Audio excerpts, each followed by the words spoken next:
Role हां आज मी सुशील भांदेगिरे जनावदार तालीम सामाजिक कार्यकर्ता। आज जनावदार तालमी मंडळाच्या वतीनं आम्ही छत्रपती शाहू महाराज खासदार साहेब यांना निवेदन देण्यात आलं की मोहरम आत्ताचा हिंदू मुस्लिम ऐक्याचा प्रत्येक हा सण चालू आहे। काही दिवसापूर्वी प्रशासनानं पोलीस प्रशासनानं मीटिंग घेऊन या ठिकाणी पूर्ण मोहरम उत्सव कमिटीला सांगण्यात आलं की रात्री 10 नंतर तुम्ही जर वाद्य लावली तर आम्ही ती जप्त करू, आपल्यावर गुन्हे नोंद करू। मुळात बघायला गेलं तर हिंदू मुस्लिम ऐक्याचं प्रतीक असलेलं खत्तल रात्र दिवशी जे पंजे बाहेर पडतात ते रात्री 10 नंतर पडतात।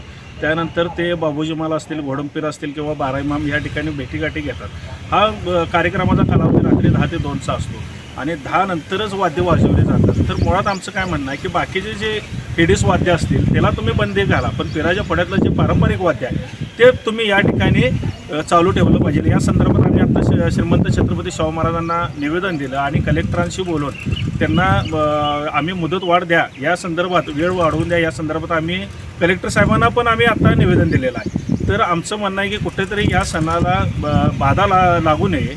हिंदू मुस्लिम ऐक्याचं हे कोल्हापुराची कायमची परंपरा शाहू महाराजांची आहे।